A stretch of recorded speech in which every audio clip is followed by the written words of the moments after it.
Hello students, welcome to our channel Sky Coaching Easy Home Tuition।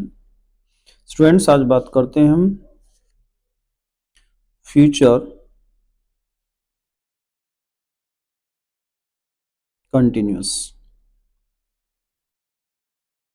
कई दिन बाद class आई है भाई, काफ़ी बिजी थे हम स्कूल वर्क में। ऐसे कंटिन्यू चलती रहेंगी, आपकी प्रैक्टिस भी अच्छी हो जाएगी, टाइम मिल जाएगा आपको। कुछ बच्चे कह रहे थे कि सर ज़्यादा वीडियो होगी, हमारा पूरा नहीं हो पाया, तो उनको भी थोड़ा रिलैक्स मिल गया होगा। तो फ्यूचर कंटिन्यूस टेंस क्या पहचान है भाई इसकी? पहचान की बात करेंगे। पहचान में देखो, पहचान को दो तरह से लेना है कि हिंदी मीडियम के स्टूडेंट्स क्या समझेंगे कि जिन हिंदी के वाक्यों के अंत में इस तरह के वर्ड आएंगे उन्हें फ्यूचर कंटिन्यूअस टेंस कहेंगे, जैसे कि रहा होगा, रहा होगा, रहे होंगे, रही होगी, इसे रही होगी बना दो, रही होगी, रहेंगे, इस तरह के वर्ड आते हैं तो उसको हम बोलेंगे ये फ्यूचर कंटिन्यूअस टेंस है। और सीबीएसई बोर्ड वाले समझेंगे कि जिन टेंसेज में ये वाले रूल मिलेंगे कि आई और वी दोनों में से किसी के भी साथ में शैल बी, और बाकी इन दोनों को छोड़ के बाकी कोई भी सब्जेक्ट आए उनके साथ में विल बी और वर्ब की फर्स्ट फॉर्म में आईएनजी अगर मिल रही है आपको, तो आप इस तरह की हिंदी निकालेंगे, इस तरह की कॉमन सेंस समझेंगे, उसकी सेंस लगाएंगे हिंदी में कि रहा होगा, रही होंगी, रहे होंगे, इस तरह का मीनिंग निकलेगा अगर आपको ऐसी चीज नजर आती है। ठीक है, विल बी, शैल बी और आईएनजी फॉर्म। और हिंदी मीडियम वाले अगर रहा होगा, रही होगी, रही होंगी आएगा तो वो उसमें इन फॉर्म्स का, इन हेल्पिंग वर्ब्स का और इस फॉर्म का यूज करेंगे। प्लस मीनिंग निकालने में अगर ऐसी चीजें मिलेंगी तो मीनिंग इस तरह का निकलेगा। बात क्लियर हो रही है? चलिए एग्जाम्पल लेते हैं। देखो ऐसे तो ये हमने जो टेबल थी सेकंड या थर्ड फर्स्ट वीडियो में थी शायद, ये वाली टेबल थी, इसमें ये फ्यूचर है, इसमें फ्यूचर का ये इंडेफिनिट था और ये कंटिन्यूस था। इसमें हमने समझाया था, इसमें रहा होगा, रहे होंगे, रही होंगी, ठीक है, और इसमें आईवी के साथ में शैल और बाकी के साथ में विल, और वर्ब की फर्स्ट फॉर्म में आईएनजी, ये लिखा आईएनजी फॉर्म। बात समझ में आई? बाकी का मतलब मैंने समझा रखा आपको सेकंड वीडियो में या थर्ड वीडियो में होगा, इसमें फॉर्मूला समझा रखा है, एक फॉर्मूले से हम पूरी इंग्लिश सीखते हैं, उसमें समझा रखा है। बाकी का मतलब आई और वी को छोड़ के बाकी इन दोनों सब्जेक्ट को छोड़ के बाकी जितने भी सब्जेक्ट हैं, ही, सी, इट, आईवी को छोड़ के you, they, this, that, this, दोस्त, किसी का नाम वगैरह सब के सब बाकी में आ जाते हैं तो उनके साथ में विल लगती है। लेकिन अगर अवश्य आ जाए, अवश्य आने पर ये चेंज हो जाते हैं ना, शैल की जगह विल और विल की जगह शैल आ जाता है। चलिए एग्जाम्पल लेते हैं, जैसे आज मेरा भाई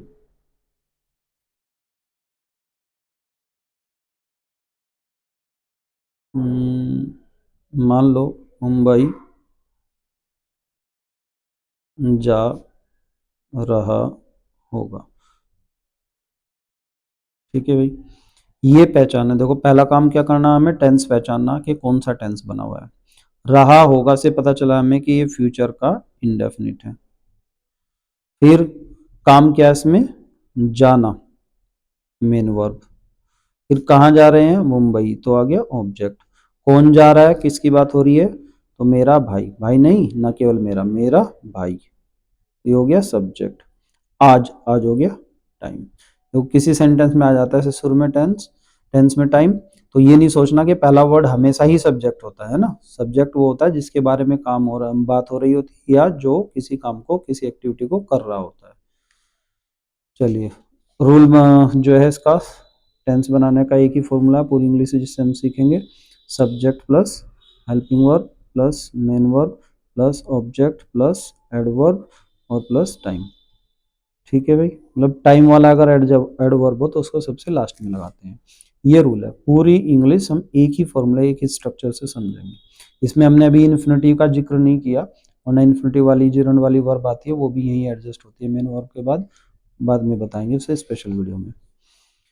चलिए इसमें बात करते हैं हम। आज मेरा भाई मुंबई जा रहा है, तो इसके अकॉर्डिंग हम लिख देंगे सबसे पहले सब्जेक्ट है मेरा भाई, तो हम लगा देते हैं शुरू में मेरे भाई के लिए माई ब्रदर, क्योंकि पॉजिटिव सेंटेंस है, ये पॉजिटिव सेंटेंस का रूल है, इसमें नॉट वगैरह क्यों वगैरह नहीं है। तो माई ब्रदर सब्जेक्ट हो गया, नंबर हेल्पिंग वर्ब का जा रहा होगा। मेरा भाई कौन सा सब्जेक्ट है, आई और वी तो नहीं है, ठीक है। मेरा भाई बाकी में जरूर आ जाएगा, तो हेल्पिंग वर्ब क्या लगेगी, विल बी। ये हेल्पिंग वर्ब हुई। नंबर मेन वर्ब का, मेन वर्ब क्या है, फर्स्ट फॉर्म में आईएनजी।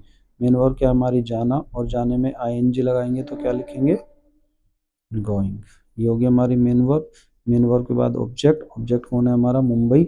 जब कहीं पर जाते हैं तो टू लगा के उस जगह का नाम जोड़ देते हैं, और जब कहीं से आते हैं तो यहाँ पे फ्रॉम लगाते हैं। अगर मुंबई से आ रहा होगा तो फ्रॉम लगा देते, लेकिन अब जा रहा है तो टू। ये ऑब्जेक्ट हो गया। ऑब्जेक्ट के बाद में किसका नंबर आता है, एडवर्ब का। एडवर्ब है नहीं इसमें कि ट्रेन से जा रहा होगा, कार से जा रहा होगा, प्लेन से जा रहा होगा ना, वो नहीं है। अगर वो होता तो यहाँ आ जाता एडवर्ब में। अब कौन सा एडवर्ब है, टाइम वाला एडवर्ब सबसे बाद में। A my brother will be going to Mumbai today, ठीक है। ये टाइम हो गया सबसे लास्ट में, सेंटेंस बन गया my brother will be going to Mumbai today, मेरा भाई आज जा रहा हो। कभी कभी ऐसा होता है कि जब सेंटेंस में टाइम पे ही पूरा फोकस कर दिया जाता है कि आज, जैसे मैं शुरू में बोल दिया, तो हम इस टुडे यानी कि समय को शुरू में भी लगा सकते हैं ना, ज़्यादातर ये स्पीकिंग में चलता है। खैर, अब ये पॉजिटिव सेंटेंस हो गया। पॉजिटिव का मतलब इसमें नोट नहीं है। अगर हमें इसका नेगेटिव बनाना है तो रूल बता रखा है मैंने कि पहले वाली हेल्पिंग वर्ब के जस्ट पीछे नोट आएगा। इसमें डबल हेल्पिंग वर्ब है विल और बी, हमें सिर्फ विल के पीछे नोट लगाना है। ऐसे माई ब्रदर विल के पीछे नोट और बी उसके बाद में, यहाँ नोट आ गया। बाकी सेम गोइंग और बाकी सेंटेंस जो खत्म। अब अगर सेंटेंस आ जाए, ये तो पॉजिटिव और नेगेटिव हो गए, पॉजिटिव और नेगेटिव। अब इंटरगेटिव आ जाए क्या वाला, कि क्या मेरा भाई जा रहा होगा। जब शुरू में ही क्या आ जाता है तो उसका इलाज क्या है कि जो क्या वाले सेंटेंस होते हैं उनमें हेल्पिंग वर्ब का जो पहला वर्ड होता है उसको उठाओ और सबसे आगे ले आओ। इससे क्या का इलाज हो जाता है, और क्या की अलग से इंग्लिश वाट वगैरह लगाने की जरूरत नहीं पड़ती। लेकिन ये तभी है जब शुरू में ही क्या आ जाए, जैसे क्या आज मेरा भाई मुंबई जा रहा होगा, क्या शुरू में आया वर्ड, तब की ये बात है। तो आपको हेल्पिंग वर्ब शुरू में निकालनी है। क्या के लिए हमने क्या करना है, हेल्पिंग वर्ब कौन सी इसमें, विल, तो विल को शुरू में निकाल देंगे। क्या का इलाज हो गया, विल। फिर सब्जेक्ट, तो माई ब्रदर, ठीक है भाई। बाकी बची हुई हेल्पिंग वर्ब पीछे, सिर्फ आधी ले जानी, एक वर्ड शुरू का, बाकी बची हुई पीछे। बाकी क्या बची, विल आगे चला गया और पीछे क्या बचा, बी, गोइंग, ठीक है भाई। बाकी सेम, पीछे कोई चेंज नहीं होता, इंटरगेशन का मार्क लग जाता है बस। अच्छा, क्यों नहीं मेरा भाई, क्या मेरा भाई आज मुंबई नहीं जा रहा है, जा रहा होगा, तो इसमें भी नेगेटिव आ जाएगा, तो विल तो वहीं रहेगा, माई ब्रदर भी वहीं रहेगा, और सब्जेक्ट के बाद यहाँ पे नोट आ जाएगा। बी जो बाकी बची हेल्पिंग वर्ब है वो पीछे रहेगी। इस बाकी बची हुई हेल्पिंग वर्ब से पहले ही नोट आ जाता है, इसके बाद में नहीं जाता है ना। और गोइंग बाकी सेम, ठीक है। उसके बाद बात करते हैं, मान लो क्यों जा रहा है या कब जा रहा है, चलो क्यों लिख दो। मेरा भाई आज, मेरा भाई मुंबई क्यों जा रहा होगा, मान लो ये आ गया क्यों जा रहा होगा, इस तरह का सेंटेंस आ जाए। तो क्यों, कब, कैसे, क्या भी शामिल है यहाँ, क्या भी आ जाए तो इनकी English what, why, when, where, how, जो भी कुछ आएगी वो सबसे शुरू में आ जाएगी। इसका ये रूल है, इनके कोई भी WH टाइप वर्ड हो उसकी इंग्लिश सबसे शुरू में लगा दो, और इस साथ में ये हेल्पिंग वर्ब जरूर रहेगी जो क्या में रहती थी, डब्ल्यू एस टाइप वर्ड सबसे शुरू में, हेल्पिंग वर्ब, फिर वही सब्जेक्ट, बाकी बची हुई हेल्पिंग वर्ब और बाकी सेम। सी रूल पे आ जाइए। हम सबसे शुरू में लेंगे वाई, क्यों आया तो डब्ल्यू एस टाइप वर्ड सबसे शुरू में वाई। उसके बाद में हेल्पिंग वर्ब क्या थी इसकी, विल, तो विल आ गई एक हेल्पिंग वर्ब, बाकी बची हुई पीछे आएगी, सब्जेक्ट रहेगा माई ब्रदर, और बची हुई हेल्पिंग वर्ब क्या है, बी।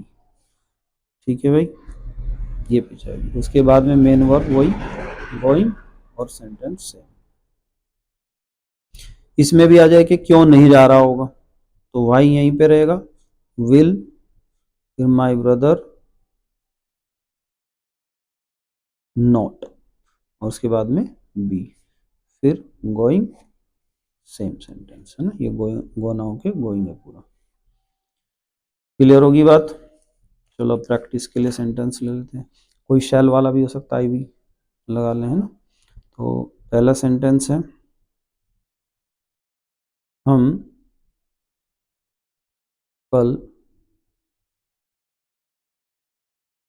सुबह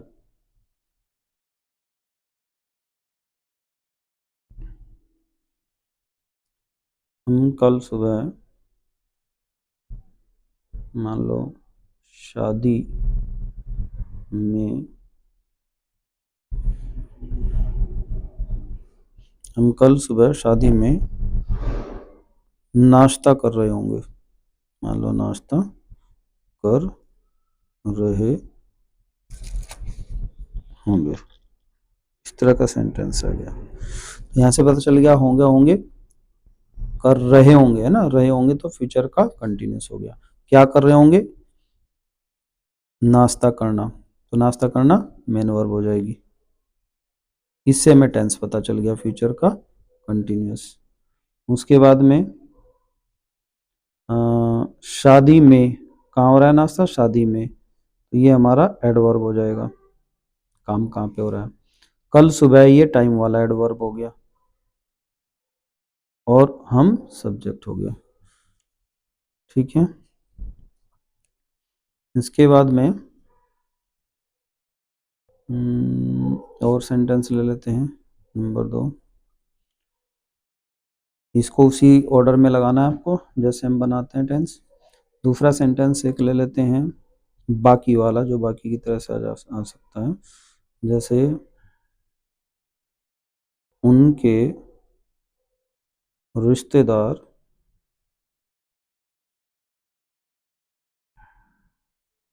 उनके रिश्तेदार उसकी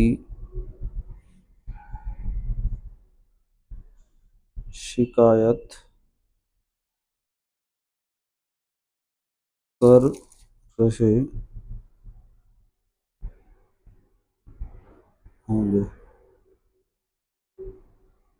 उसके रिश्तेदार उसकी, उनके रिश्तेदार उसकी शिकायत कर रहे होंगे। सब्जेक्ट क्या आ गया, पहले तो टेंस दे दो, रहे होंगे तो फ्यूचर का कंटिन्यूस हो गया, फिर क्या कर रहे होंगे, शिकायत करना, मेन वर्ब हो गया। फिर किसकी शिकायत हो रही, उसकी, वो ही भी हो सकता है, शी भी हो सकता है, तो उसके लिए ये आपका ऑब्जेक्ट का काम करेगा। उसके बाद में कौन कर रहा होगा, काम कौन करेगा, उनके रिश्तेदार, तो सब्जेक्ट ये आ गया। उनके रिश्तेदार के लिए लगा देंगे देयर रिलेटिव्स, ये मैं हिंट दे रहा हूँ आपको, ये सब्जेक्ट बनेगा और ये प्लूरल है। बाकी में आता है उसकी शिकायत, हिज कंप्लेन, हिज कंप्लेन, ठीक है, उसकी के लिए हम हिज का यूज़ कर लेंगे। सेंटेंस बनाने में आपको इससे आसानी होगी। ठीक है भाई, इस वीडियो में इतना ही, नेक्स्ट क्लास में आगे कर लेते हैं।